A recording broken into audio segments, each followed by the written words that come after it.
जो कस्टम विभाग के सरकारी अधिकारी थे उन्होंने, और जब उसको पकड़ा और उसके ऊपर जुर्माना लगाया तब उसने 21 लाख रुपया तटकर के रूप में जमा किया। यदि उसको आध्यात्मिक एथिक्स का थोड़ा भी ज्ञान रहता तो चाहे कितनी भी संपदा विदेश से लेकर आता, उसके मन में भाव पैदा होता कि इस ग्रीन चैनल के जरिए बिना हम एक्साइज दिए, बिना हम ड्यूटी पे किए, हमको बाहर जाने का कोई नैतिक अधिकार नहीं है।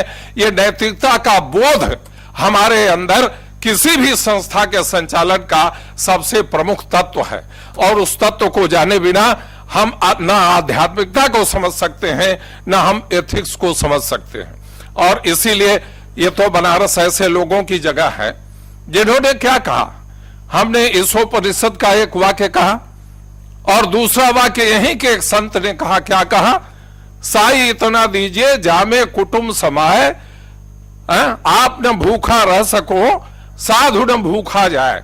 मतलब साधु से उसका मतलब अपने घर में आए हुए अतिथि से था। इससे अधिक की इच्छा न होना, जिसको तुलसीदास ने कहा कि काम क्रोध ईर्ष्या मद मोह जन सपने इनके बस हो। एथिक्स का ये मूल मंत्र है, और जो इसको समझ लेगा कि हमारी जो अंतर्गत स्थिति है वो स्थिति समाज के लिए है। गांधी जी ने इसीलिए ट्रस्टीशिप का सिद्धांत दिया कि जिस संस्था को हम चलाते हैं, जिस उद्योग को चलाते हैं, जिस कंपनी को हम चलाते हैं, ये हमारा नहीं है। ये जो हम का भाव है, हमारा का भाव है, मैं का भाव है, इसका त्याग ही हमारे आध्यात्म का मूल मंत्र था। और जब हम इसको त्याग देंगे तो किसी संस्था के हम ट्रस्टी हो जाएंगे।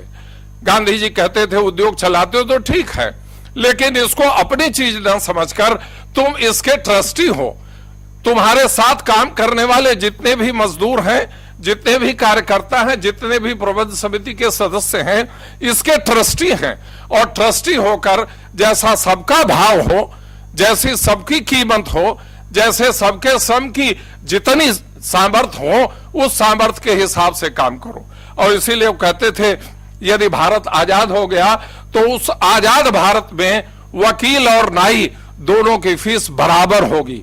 मैं ऐसा समझता हूं कि समाजवाद का इससे बड़ा सिद्धांत क्या हो सकता है। समाजवाद का सिद्धांत ही दुनिया में और देश में आध्यात्मिकता, एथिक्स और प्रबंध तंत्र का सबसे बड़ा मूल मंत्र है। इतनी ही बात कह के आप सबको बहुत बहुत धन्यवाद और नमस्कार।